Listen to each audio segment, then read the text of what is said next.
Good morning, friends. This is class 99 on my book about Robert Hayden, the first African-American poet laureate of the United States. The book is called From the Auroral Darkness, The Life and Poetry of Robert Hayden. It's, I think, perhaps the best scholarly work that I've done, though I did it some time ago. This morning, I'm going to share with you just some glimpses from my recollections of his life and my study of his life. Robert Hayden was a dear friend of mine when I was a young man at Vanderbilt University, and he was a professor at Fisk. We were part of the same Baha'i community. In fact, he was one of the first Baha'is that I knew, and we became rather close in this our mutual interest in the arts. I, at the time, was aspiring to be a sculptor, and I actually, at his behest, carved a piece for him. The height of his ascendancy as a well-known poet came later, but shortly thereafter. I was at Vanderbilt from 1958 to 1963.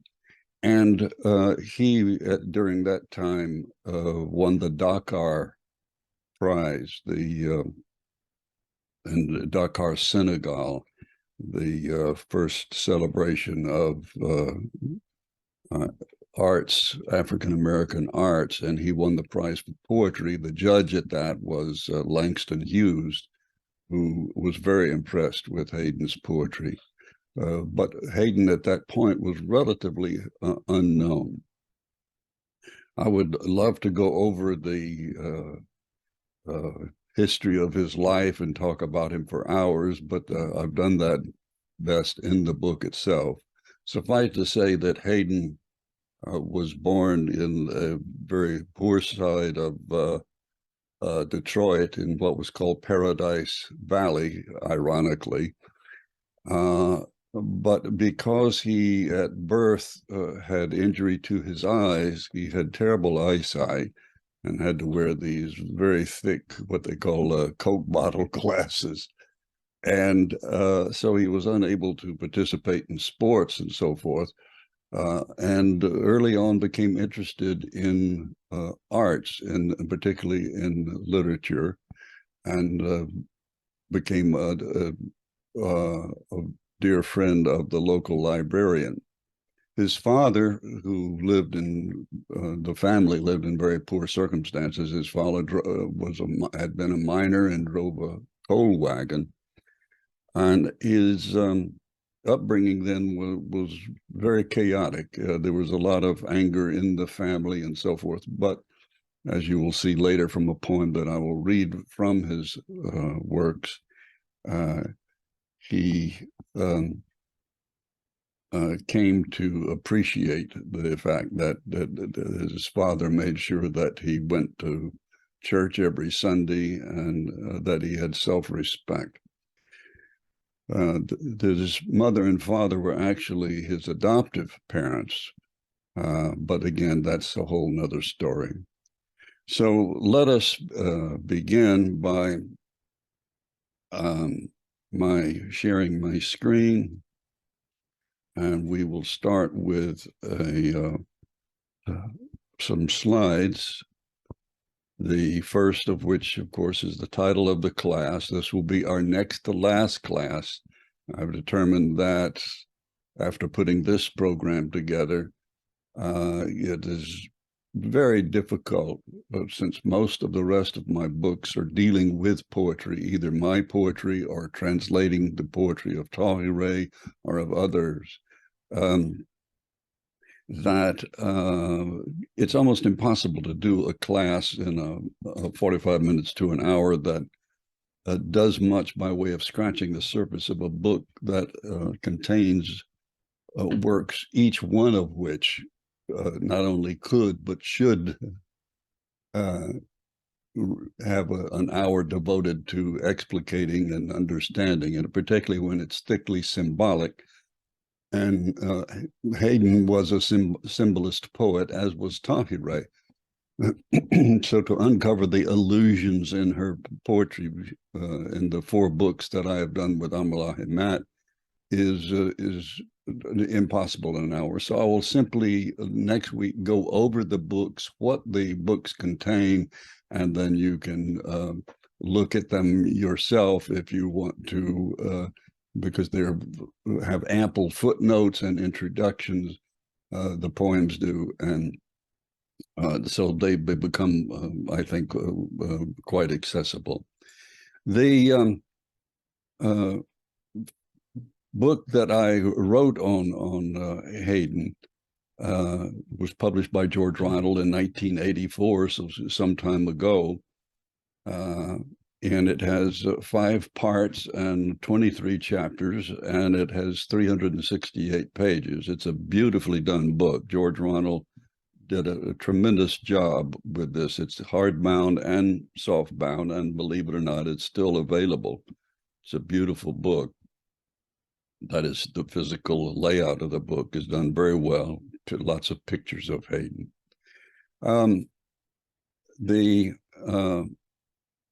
One of the pictures in the book is this one when he was 8 years old, and you can see, even though from a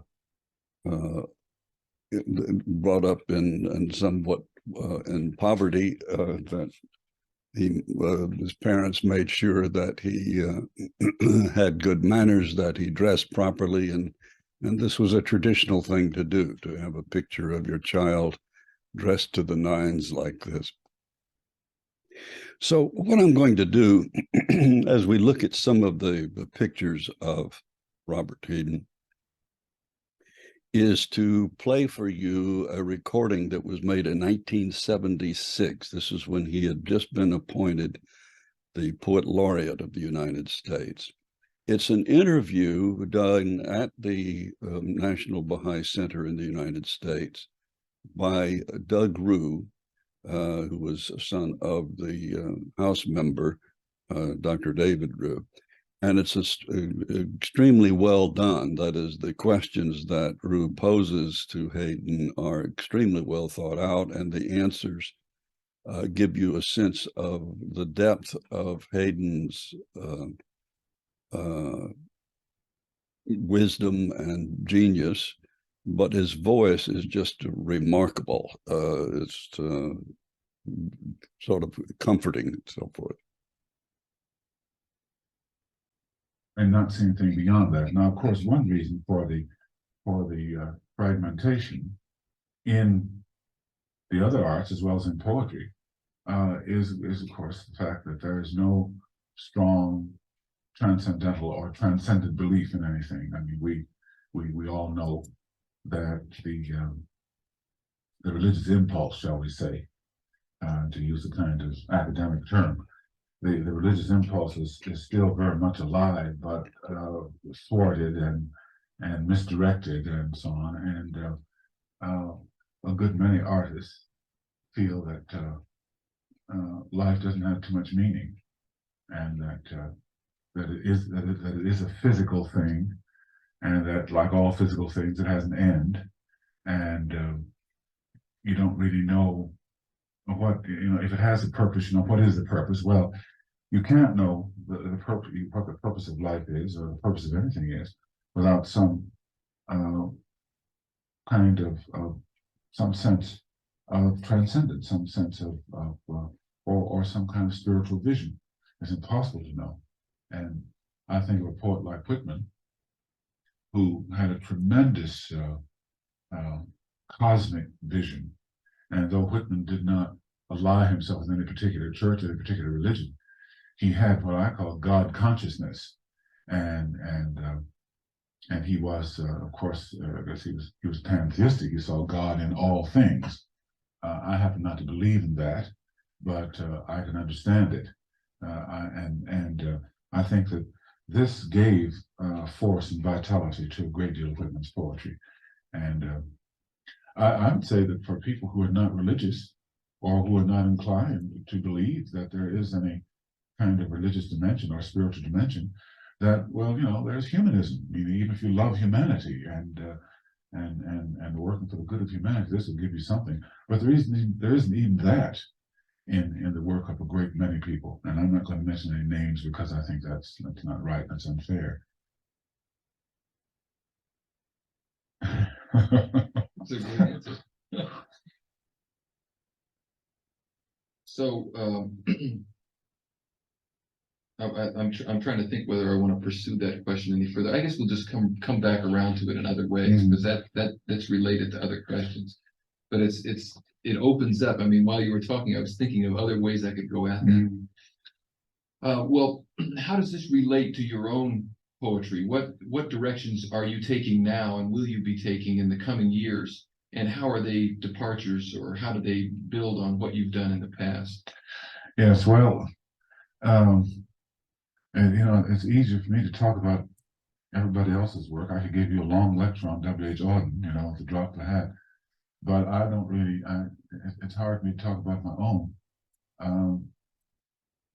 I have written about my own work and so on and so forth, but it's just taken months. I write something and then have to go over and over and over it. And that's not really what I mean. But to get, this is a delaying action on my part. I'm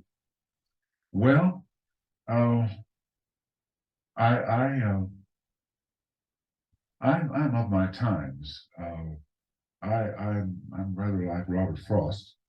I feel that I have a lover's quarrel with the world. I mean, I really do not hate the world I live in so much. There are things about it that I really deplore, and there are things about it that I find downright frightening. And as I was saying to you in a conversation we had a while back, I'm a realist. Up to a point, I'm a realist about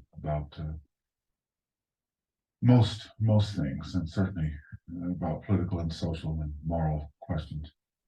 I'm responding to the world around me, and I have been trying to find new forms. I've been trying to work towards something new. It really won't be new. I don't think I'm going to come up with any brand new form nobody's ever used before. But I have been trying to get away from the conventional, get away from conventional forms, or use them in some way that is distinctly my own. And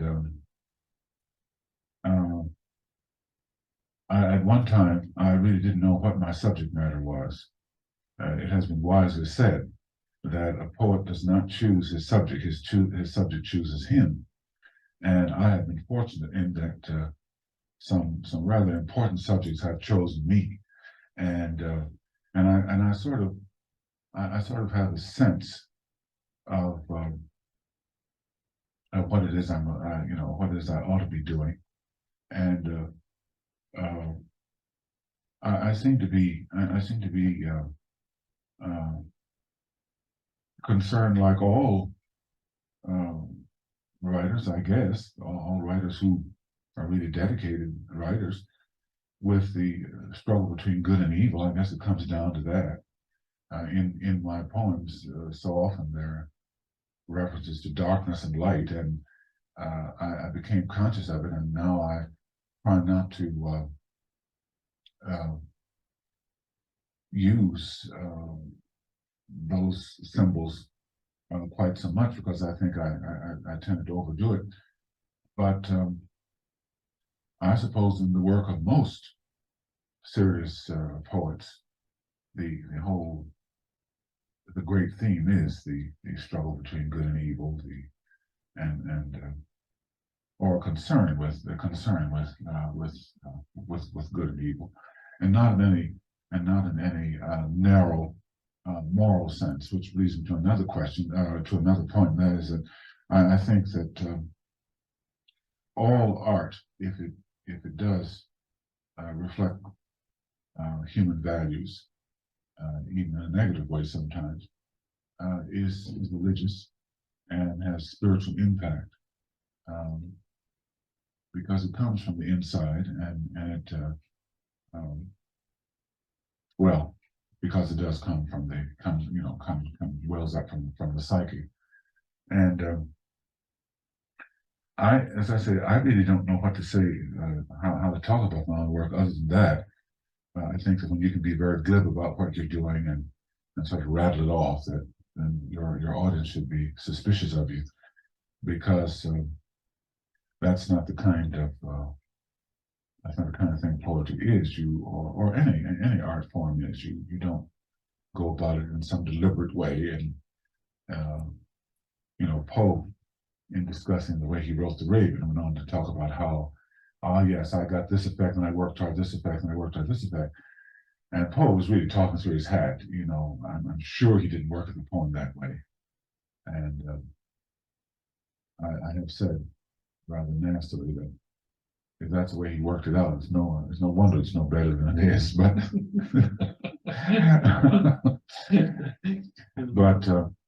and this doesn't mean to say that, as I'm careful to point out to my students, that the poet is some kind of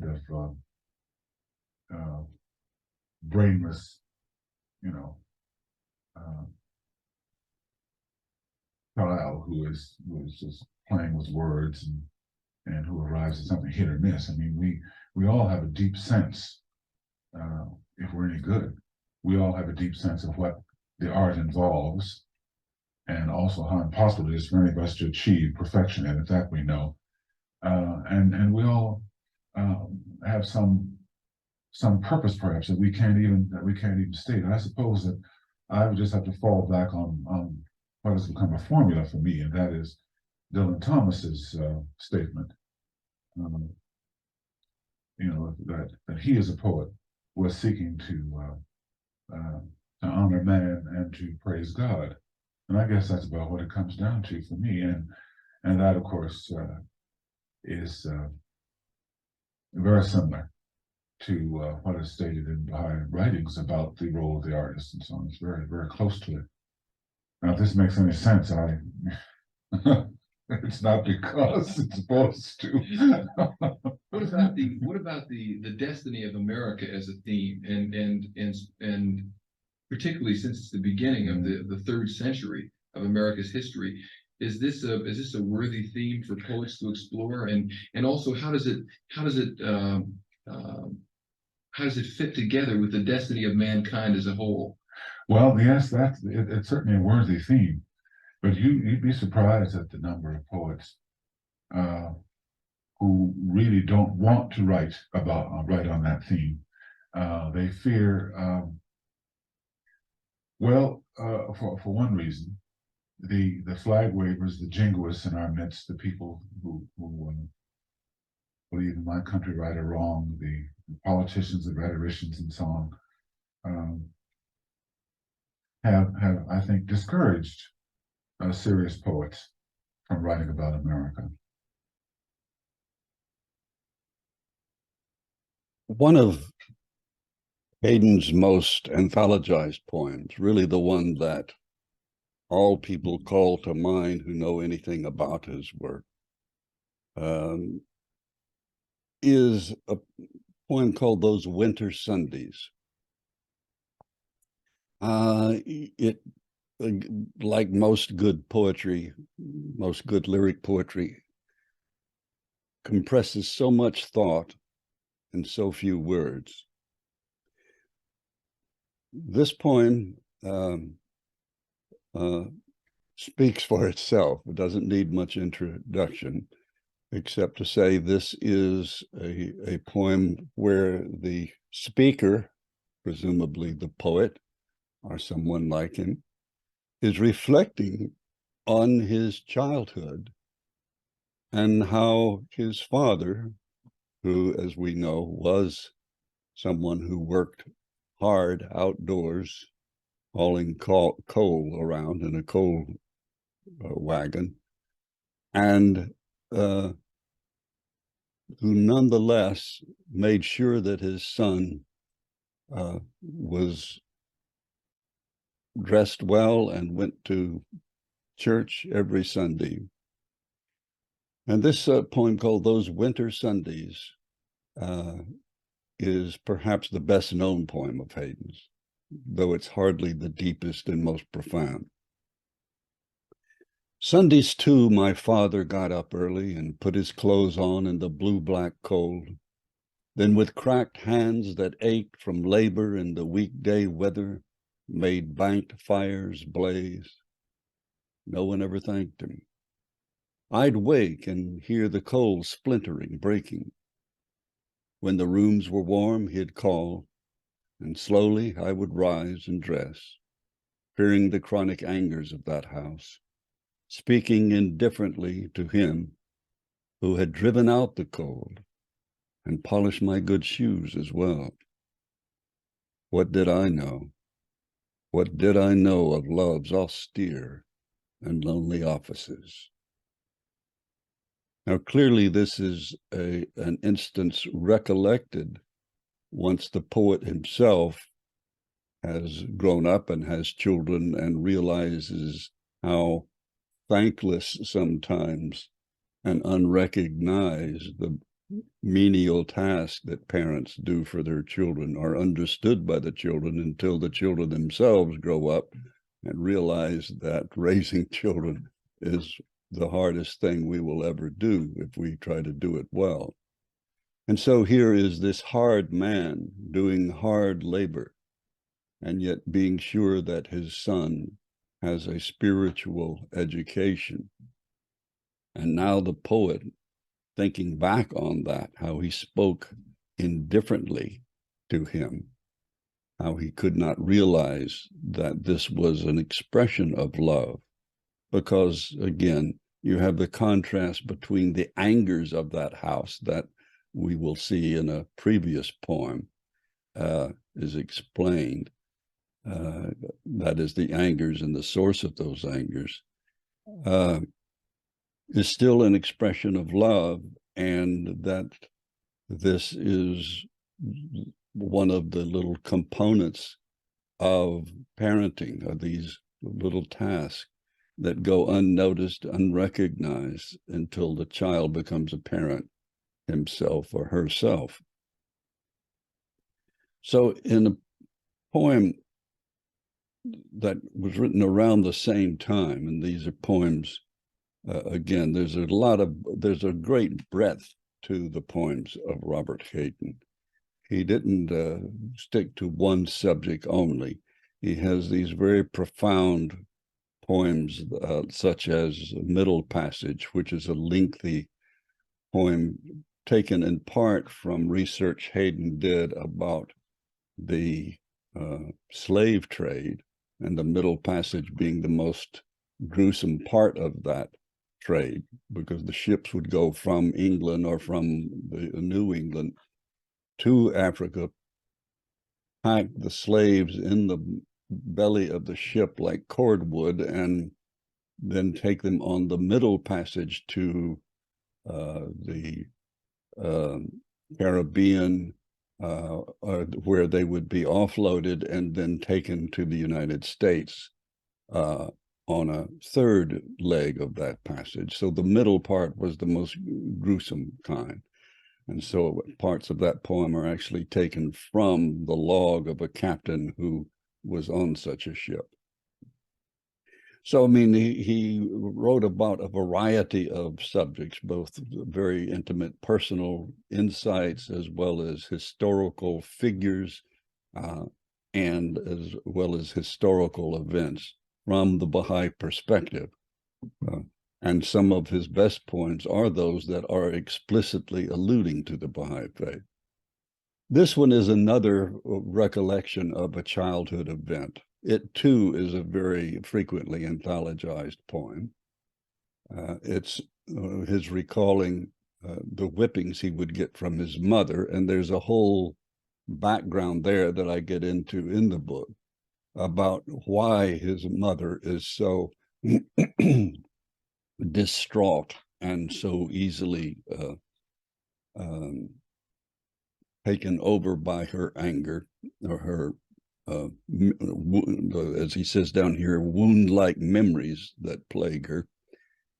Again, his parents were his adoptive parents, and his well, I can't get into it without getting all the way into it. So read the book if you want to understand the totality of what this poem is alluding to. But the most important part of it is pretty obvious.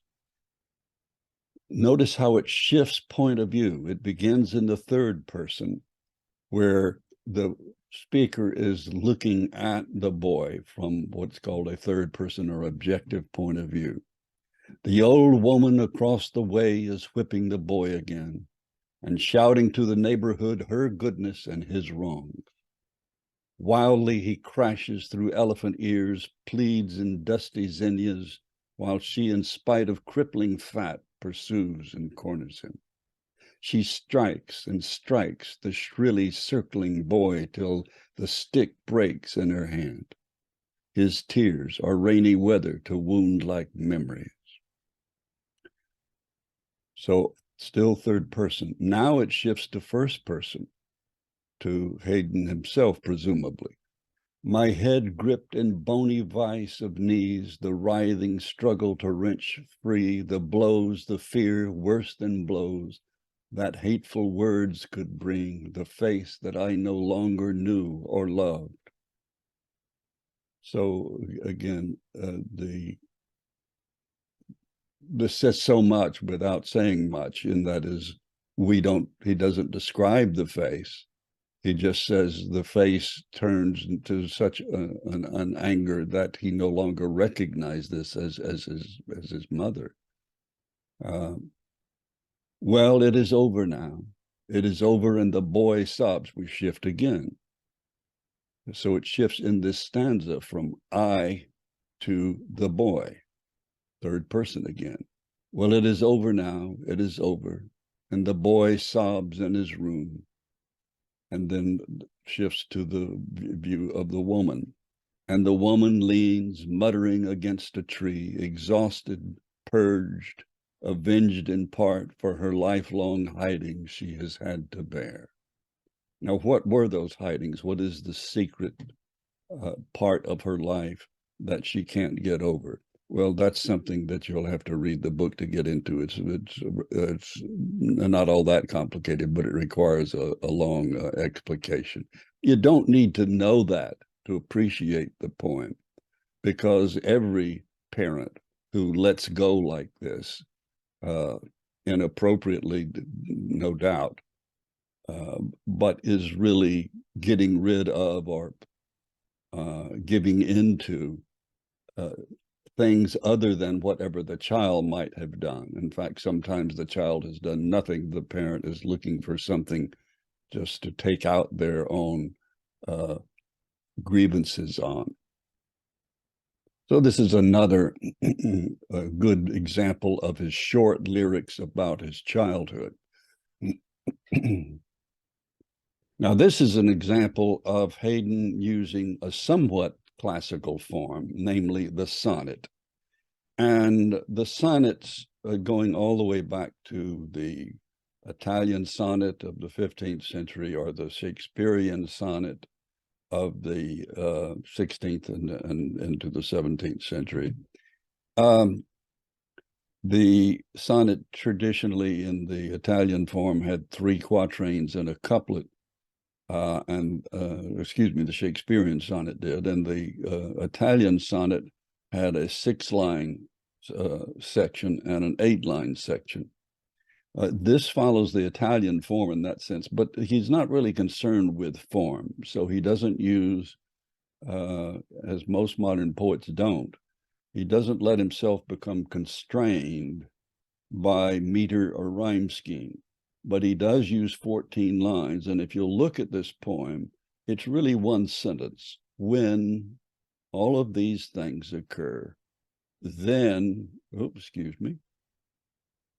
then this man will be appreciated. That's the idea. When this occurs, then this will occur. Now, he's broken that into another sentence here, but you can read through that if you want to.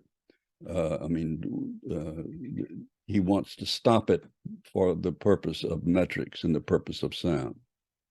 When it is finally ours, this freedom, this liberty, this beautiful and terrible thing, needful to man as air, usable as earth, when it belongs at last to all, when it is truly instinct, brain matter, diastole, systole, reflex action, when it is finally one, when it is more than the gaudy mumbo jumbo of politicians. This man, this Douglas, this former slave, this Negro beaten to his knees, exiled, visioning a world where none is lonely, none hunted, alien, this man superb in love and logic, this man shall be remembered, oh, not with statues rhetoric, not with legends and poems and wreaths of bronze alone, but with the lives grown out of his life, the lives fleshing his dream of the beautiful, needful thing. And of course, that beautiful, needful thing is the freedom referred to, this liberty, this beautiful, terrible thing.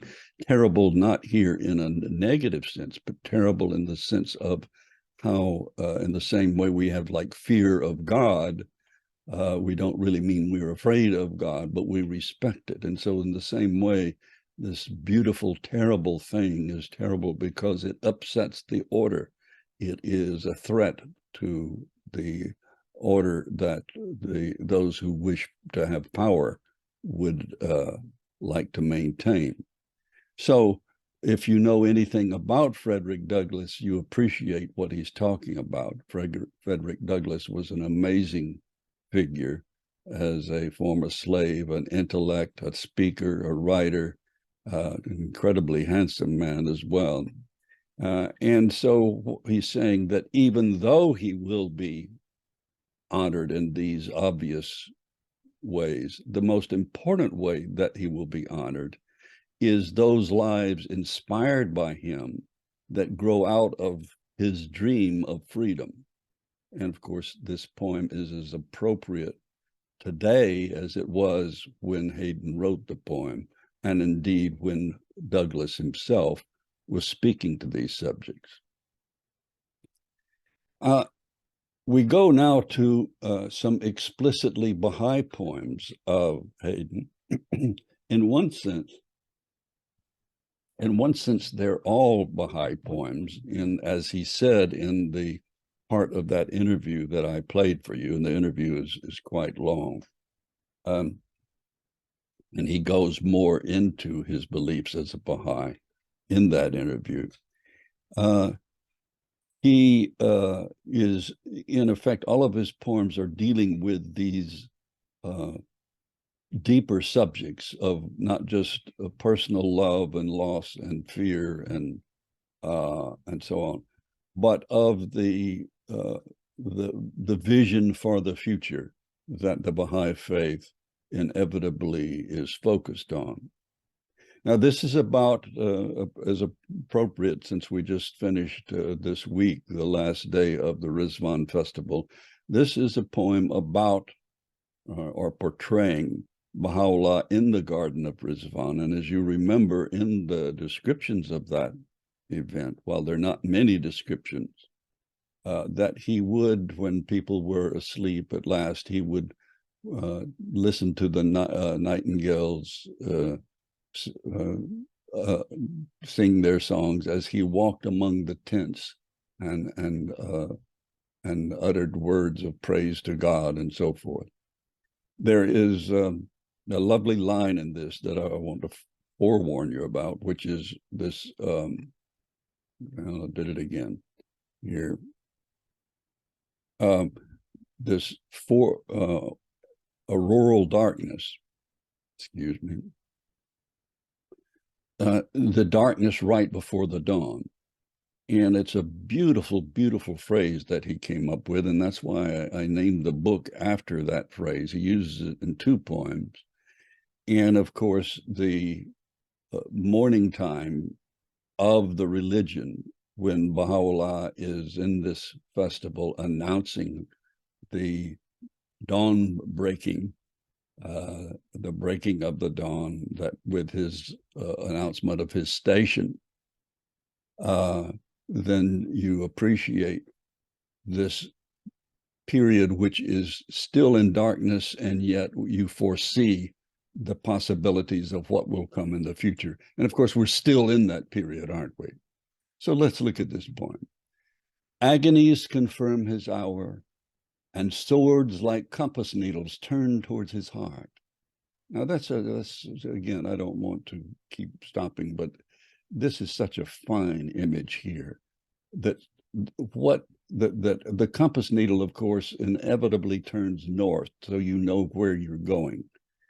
And the swords confirm his hour in the sense that the very horrendous imprisonments and bastinado that and the swords that the Baha'is endured and the Babis endured indicate that the time is nigh. In other words, this is an indication, the resistance of the Muslim clergy and the government aligned with the Muslim clergy. This indicates that the time is near. So these swords are like compass needles, saying the person, when you see the swords turning towards this person, you know he's the one. But they're turned towards his heart. Notice. Well, again, all of this is one of the incredible things of Hayden's poetry, is every word is so carefully examined, nothing in excess. He is, as one critic said, the poet of perfect pitch. He knew exactly what to keep and what to throw out. Though he also had this wonderful axiom that he would repeat many times, and that is, a poem is never finished. It is finally just abandoned, which is a lovely thing if you've ever written poetry. And this was the first thing I did when I started writing in the late 60s, was poetry, publishing poetry in journals and so on.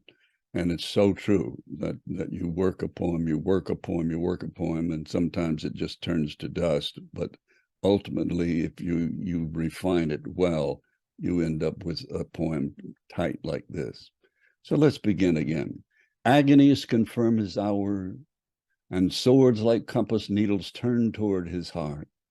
The midnight air is forested with presences that shelter him, and sheltering, praise the auroral darkness which is God, and sing the word made flesh again in him. Eternal exile, whose return epiphanies repeatedly foretell. Well, I did it again, excuse me. He watches in a borrowed garden, prays, and sleepers toss upon their armored beds, half roused by golden knocking at the doors of consciousness. Energies like angels dance, glorias of recognition. Within the rock, the undiscovered suns release their light. Now, these two stanzas we could speak about for about an hour, but the undiscovered suns has to do with the fact it's fulfilling a passage. I can't explain it, but it's dealing with, it's alluding to a passage from the Quran, which talks about that if you split an atom, you will release the sun. And of course, this is foretelling atomic energy for one thing. And again, this energies like angels dance is referring to the fact that even the least pebble will be aroused and energized when the promised one appears.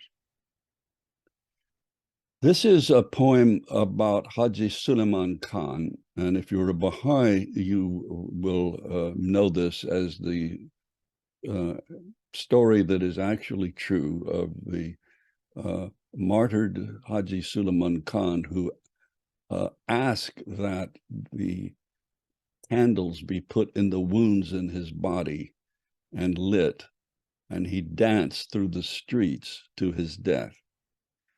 And the contrast you have here is between his glee and the jeering of the crowd. And so you have the contrast between what he feels and what they feel, though you'd think it would be the other way around. Ablaze with candle, sconced in weeping eyes of wounds, he danced through jeering streets to death. O sang against the drumming mockery, God's praise. Flames nested in his flesh, fed the fires that consume us now, the fire that will save. So you have two kinds of fire, the fire in his wounds, which is the persecution, and then you have the fire of faith that spreads throughout the land, the fire that will save. And so his faith feeds that fire. Again, each line, each stanza is worthy of great discussion. And all the atoms cry aloud is another explicitly Baha'i poem. You recognize right away, if you are a Baha'i, that the first line is taken from the short obligatory prayer Baha'i say. It's also called the noonday prayer. I bear witness, O God, that thou hast created me. And so this is Hayden playing off that. I bear him witness now, who by the light of suns, beyond the sun with shrill pen, revealed renewal of covenant of timelessness with time, proclaimed advent of splendor, ecstasy alone can comprehend, and the imperious evils of an age could not withstand, and stars and stones and seas acclaimed his life. His words, its crystal image and magnetic field. I bear him witness now, mystery whose major clues are the heart of man, the mystery of God. Baha'u'llah, Logos, cosmic poet, cosmic architect of unity and peace. Wronged, exiled one, chosen to endure, what agonies of knowledge, what auroral dark. There you see the auroral darkness again. Bestowals of truth, of vision, power, heartbreak for our future's sake. And then he quotes from the passage in the letter to Nasiruddin Shah. O king, I was but a man like others, asleep upon my couch, when lo, the breezes of the all-glorious were wafted over me. Called as in the dead of night. In other words, this is called as in the dead of night to him by the maid of heaven. Called as in dead of a dark, a dreamer is roused to help the helpless flee a burning house. I bear him witness now. Toward him all our history moves. Toward him our history in its disastrous rage for order is impelled. This poem, I can't just sort of casually say a few words to clarify all the things that are going on. There's so much of it. The sound effects alone are remarkable. But where he lists all these things that are occurring, both the positive and the negative. And so you have these horrible things that preclude the advent of the lesser peace and then the most great peace. And so you are once again in this period of auroral dark, the darkness right before the dawn. But as the saying also goes, it's always darkest before the dawn. And so the more intense the darkness, the more we appreciate the dawn. And yet we still await that dawn in one real sense, the lesser peace. So the climax of the poem is this very end. Towards him all history moves, towards him our history in its disastrous rage for order is impelled. Now the rage for order is, of course, a global commonwealth. But why is that rage disastrous? It's disastrous because since we, as a people on planet Earth, rejected, or at least our leaders rejected, the possibility of having the most great peace come immediately, we must go through the intermediary stage of the formative age and the lesser peace. So you have this disaster that did not need to happen, but you also have this rage that we all feel for order, because the order is breaking down what order we had. And we see this, of course, on a daily basis. I need not categorize the horrors that permeate our news on a daily basis. Well, that's all I need to do with the book on Hayden. For now, if you, as I say, the book is quite lengthy, extremely well researched, and you will find an incredible amount of information about his life, Hayden's life, how he became a Baha'i. He was a dutiful Baha'i. He would often give poetry readings at Baha'i firesides and so forth. And yet, as he repeatedly said, he didn't want to be a hyphenated poet. Now, what did he mean by that? He didn't want to be considered, as he said, a Black poet only, or African-American poet, because he thought that this was a demeaning thing, that it was sort of, well, you'll be judged by the standards of Black poetry. No, he thought poetry, or art in general, should be judged on its own merits and by the same criteria that all other art was judged. And not different criteria for one group of poets versus another group of poets.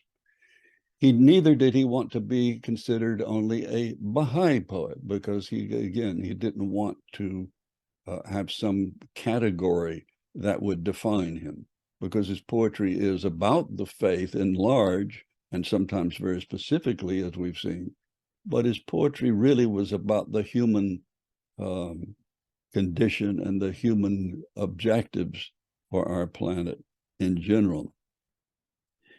So he was a remarkable man. He was finally celebrated during the last year of his life as he was dying from cancer. And I say was finally celebrated. He received many honorary doctorates. You saw the picture of the doctorate he received from Brown University. But he was greatly criticized during the 60s and 70s when the Black Power movement arose, because he did not use his voice to politicize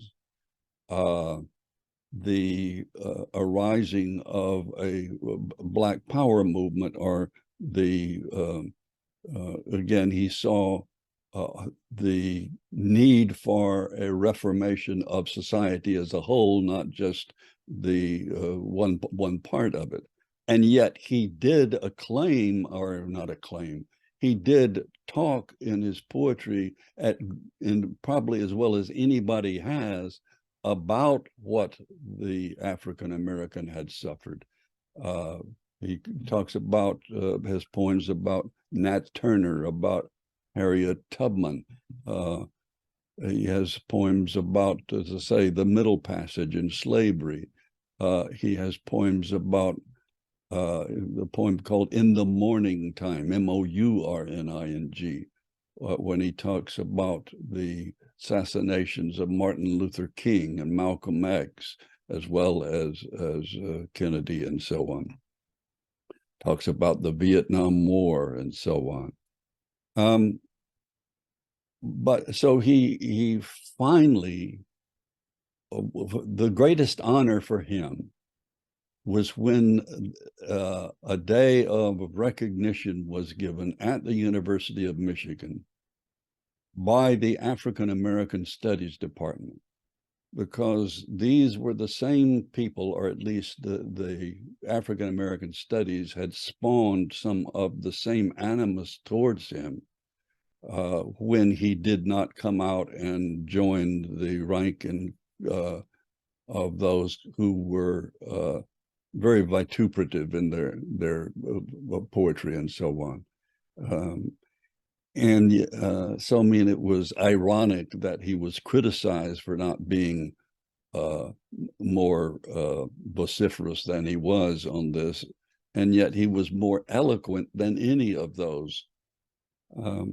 So this was meant a great deal to him, even though he was on the brink of death. He did manage to come down and greet those who had come to rejoice on recognition of him on this day, on this commemoration of his work, his designation as poet laureate, his many achievements.